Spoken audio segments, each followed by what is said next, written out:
안녕하세요. 위클리 큐티의 김기환 전도사입니다. 우리는 삶을 살면서 많은 방해를 받습니다. 방해의 뜻은 남의 일에 해사를 놓아서 해를 끼치는 행위라고 이야기합니다. 우리가 받은 방해 중에 가장 짜증이 났었던 방해는 무엇이 있습니까? 생각해 보십시오. 그리고 그 방해는 우리 삶에 어떠한 영향력을 미쳤습니까? 제가 받았던 방해 중에 가장 짜증스러웠던 회방이 있습니다. 제가 중고등부 교사를 하고 있었을 때였어요. 저는 아이들에게 빡빡한 교사는 아니었습니다. 날라리 교사에 가까웠죠. 공과 대신에 한 주간 동안의 일들을 나누고 그날 들었던 말씀을 곱씹어서 아이들에게 알려주었습니다. 그런데 공과는 하지 않았죠. 날로 저의 반은 부흥해 갔습니다. 그런데 부흥은 해가는데 공과를 하지 않는 교사, 이 모습을 탐탁치 않게 본 사람이 있습니다. 바로 총무 선생님이었죠. 한마디 하더군요. 공과 공부는 안 해요? 그래서 저는 교재 중에 합니다 라고 하니 왜 안 해요? 라고 걔 왜 계속 안 하냐는 말만 반복하는 겁니다. 그래서 저는 기독교 교육학과 전공자임을 분명히 밝히고 나름의 커리큘럼을 장황하게 이야기했습니다. 그런데 또 말하는 겁니다. 왜 공과 안 해요? 답답했습니다. 그리고 자꾸 잘 설명을 하면 자꾸 다른 소리를 하는 겁니다. 내가 말하면 자꾸 다른 소리를 하며 논지를 흐리고 내가 말하고자 하는 의도를 말할 수 없게 회방을 놓았죠. 저는 이때가 정말 짜증스러웠던 상황 중 하나입니다.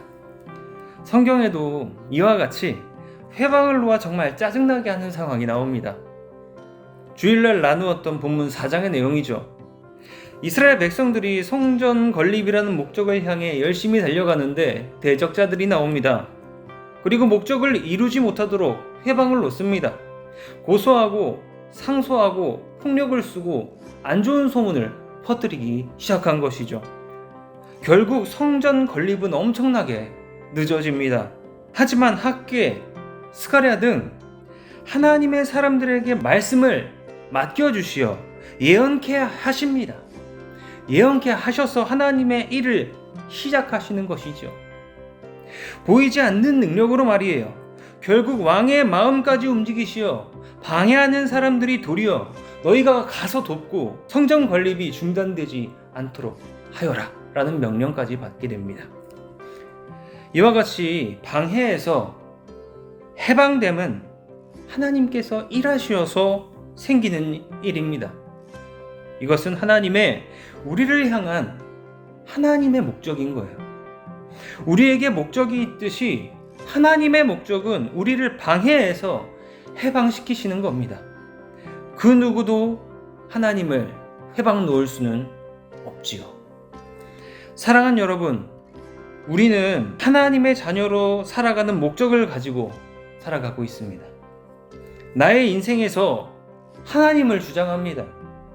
입으로, 행동으로, 마음으로, 생각으로 하나님을 주장하겠다는 의도를 가지고 살아가고 있죠. 하지만 악의 영은 해사를 놓아 우리의 의도를 흐트려 놓고 있습니다. 우리가 하나님을 주장하고 있으면 자꾸 다른 이야기를 합니다. 그래서 하나님을 주장하고 있던 우리의 집중력은 흐트러지고 방금까지 내가 주장했던 삶은 무엇이었나 하는 망각에 빠지기도 합니다. 결국 삶에서 내가 어떤 기준과 방법으로 살아왔나 하는 삶을 살게 되는 것이죠. 하지만 걱정하지 마십시오. 우리에게는 목적을 가지고 계신 하나님이 계십니다. 비록 방해로 말미암아 내가 주장하고자 하는 신앙의 삶은 흔들리지만 주가 목적을 가지고 계십니다. 그 목적은 우리를 방해해서 해방시키시는 거예요. 사랑하는 여러분, 우리의 목적은 하나님이고 하나님의 목적은 우리입니다. 우리는 하나님께 집중만 하면 되는 것이에요. 그 기준만 가지고 사십시오. 바로 그때 목적과 목적이 만나서 방해가 해방이 되는 삶을 살 수 있게 됩니다. 이게 바로 목적이 있는 삶이란 거죠.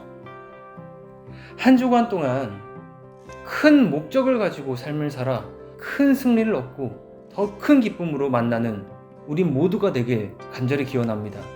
한 주 동안도 승리하십시오. 화이팅!